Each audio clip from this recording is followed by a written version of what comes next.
जांच उपरांत ही किसी का नाम विलोपित करने की बात सामने आ रही है।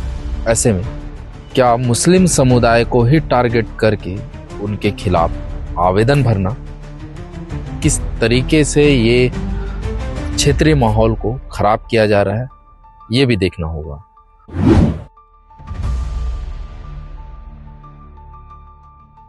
आवेदन को लेकर के ज्यादा परेशान होने की आवश्यकता नहीं, उसमें जांच होगी, पीआरओ साहब जांच करेंगे, उसके पश्चात उसका। नमस्कार, जय जोहार। मैं एनबीबी न्यूज़ से प्रवेश कुमार। जिला मोहला मानपुर अम्बागढ़ चौकी में इन दिनों एसआईआर के मामले में बहुत बड़ी धांधली देखने को मिल रही है। आरोप लग रहे हैं कि मुस्लिम समुदाय को टारगेट किया जा रहा है और फॉर्म क्रमांक 7 एसआईआर में जो फॉर्म क्रमांक 7 होता है, जिसके तहत किसी व्यक्ति का नाम कटवाने के लिए आवेदन लगाया जा सकता है मतदाता परिचय पत्र से, उसमें जिले भर में अलग अलग जगह से आवेदन लग रहे हैं। फॉर्म क्रमांक 7 का प्रयोग किया जा रहा है और उसके तहत मुस्लिम समुदाय को टारगेट किया जा रहा है।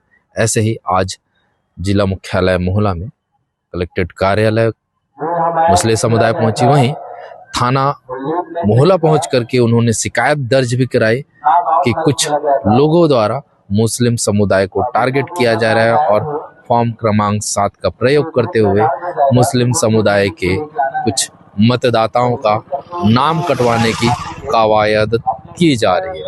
ऐसे में समुदाय नाखुश है और आक्रोशित भी है कि क्यों उनके समुदाय को टारगेट किया जा रहा है, क्यों उनके समुदाय को टारगेट करते हुए मतदाताओं का नाम कटवाने की प्रक्रिया की जा रही है। ऐसे में जब जानकारी ली जा रही है तो जो आवेदक है और जिन्होंने अनावेदक का नाम डाला है, वो आवेदक भी इसे सिरे से खारिज कर रहे हैं। पूर्व में भी फुलकोड़ो में सरपंच के माध्यम से आवेदन मुस्लिम समुदाय के विरुद्ध लगा था, जिसमें सरपंच ने इसे सिरे से खारिज किया था। वहीं मानपुर से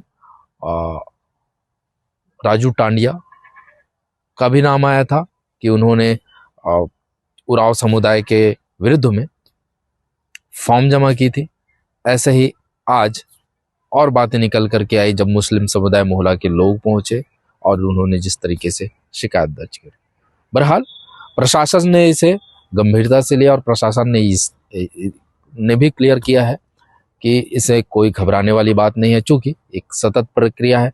फॉर्म आएगा, उसे लिया जाएगा और उसे छटनी किया जाएगा, नोटिस दे करके जवाब भी लिया जाएगा और नोटिस उपरांत अगर त्रुटि पाई जाती है तब उसमें कार्रवाई होगी। ऐसे में सबके पास समय होता है कि नोटिस के समय में उसकी जवाब लेकर के आया जाए।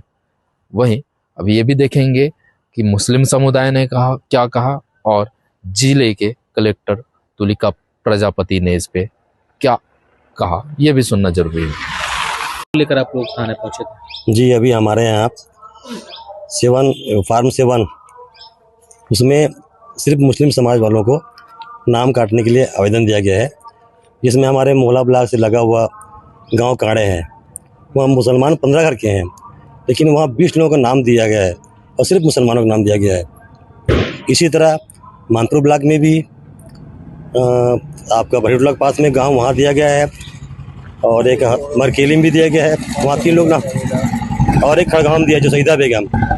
तो ऐसे सिर्फ मुस्लिमों पर ही टारगेट किया जा रहा है और इसके खिलाफ हम लोग कलेक्टर ऑफिस भी गए थे, उसके बाद एसडीएम ऑफिस भी गए थे और वहाँ से भी हम लोग थाना आए हैं। थाना में हम नामजद रिपोर्ट दर्ज किए हैं। अब इस पर साहब बोले कि हम कार्रवाई करेंगे करके। लगातार एक ही समुदाय को लेकर टारगेट किया जा रहा है, आवेदन प्रस्तुत किए जा रहे हैं नाम काटने के लिए। जैसे ही हमारे संज्ञान में आया कि हमारे मुस्लिम भाइयों का नाम फॉर्म 7 नंबर भर के, कुछ असामाजिक तत्व मानो एक लोग को, ऐसे लोग फॉर्म 7 नंबर भर के जमा कर रहे हैं।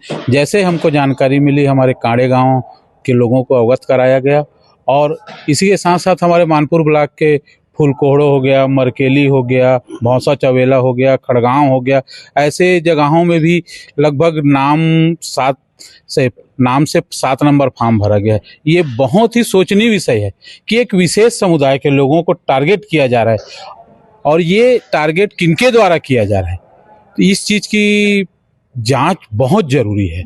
हम शासन प्रशासन से, हमारे आरओ साहब से और पुलिस प्रशासन से मांग करते हैं कि इसकी जांच कर उचित और कठोर कार्रवाई किया जाए, जिससे हमारे एक समुदाय के लोगों जिसके खिलाफ ये साजिश रचा गया है वो बेनकाब हो सके।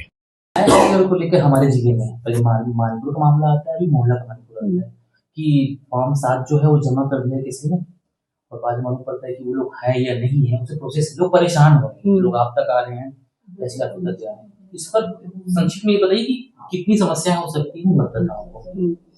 देखिए, SIR एक बहुत बड़ी प्रक्रिया है। गहन पुनरीक्षण के दौरान लोगों के नाम जोड़ने, नाम काटने, नामों में यदि कोई सुधार चाहते हैं तो उसकी प्रक्रिया होती है। और फॉर्म 7 दावापत्ति का जो पीरियड होता है, इसमें कोई भी व्यक्ति दावापत्ति प्रस्तुत कर सकता है ना। दावापत्ति आने के बाद जो निर्वाचक रजिस्ट्रीकरण अधिकारी होते हैं, जो यूजुअली वहाँ के SDM होते हैं, उस निर्वाचन क्षेत्र के निर्वाचक रजिस्ट्रीकरण अधिकारी उसकी समीक्षा करते हैं, उसका रिव्यू करते हैं और उस पे दस्तावेज के बेसिस पे सुनवाई करने के पश्चात उसमें उचित निर्णय लेते हैं। BLO से भी रिपोर्ट लेते हैं कि इसमें ये व्यक्ति वाकई में निवासरत है या नहीं, या इसकी मृत्यु हो गई है, कई कारण होते हैं नाम कटने के।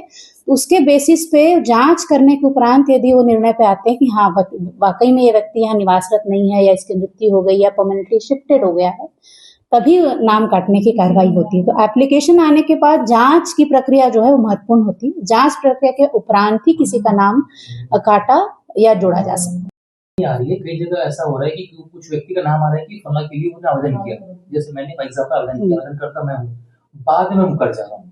लगभग केस ऐसे मानपुर भी हुआ था, मोना भी वैसे हुआ था कि मैंने आवेदन किया कि प्रजापति में जो है वो यहाँ की नहीं करके बाद में मैं आके आवेदन देता हूँ कि भाई मैंने आवेदन किया नहीं।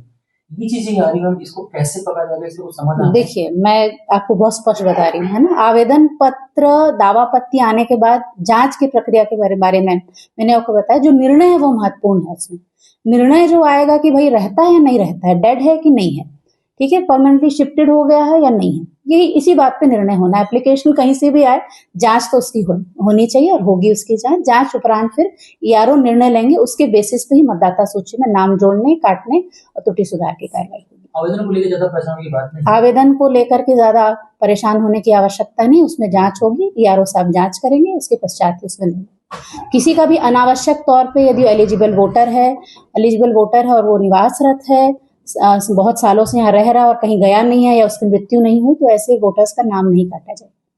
मैम, शांतिप्रिय जिला है, लेकिन बावजूद यहाँ पे मुसलमान समुदाय हो या फिर मतांतरित समुदाय हो, उनका नाम काटने की कवायद चल रही है।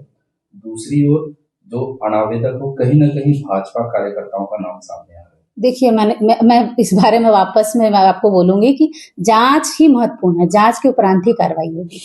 जिस तरीके से जांच उपरांत ही किसी का नाम विलोपित करने की बात सामने आ रही है, ऐसे में क्या मुस्लिम समुदाय को ही टारगेट करके उनके खिलाफ आवेदन भरना, किस तरीके से ये क्षेत्रीय माहौल को खराब किया जा रहा है, ये भी देखना होगा। और वहीं दूसरी ओर ये भी देखना होगा कि क्या इसमें प्रशासन कोई कसावट लाती है, क्या जो आवेदन आ रहे हैं उस पर कोई जांच कर पाते हैं कि ये आवेदन जो आवेदन करता है, जो डाल रहे हैं, जैसा कि प्रशासन ये भी कहते हैं कि कोई भी आवेदन कर सकता है, लेकिन खाली मुस्लिम समुदाय को या मतांतरित समुदाय को ही टारगेट करना कहाँ तक सही। ऐसे ही खबरों के लिए आप लगातार बने रहें NBP न्यूज़ के साथ। कैमरे के पीछे हैं शिव प्रसाद। धन्यवाद।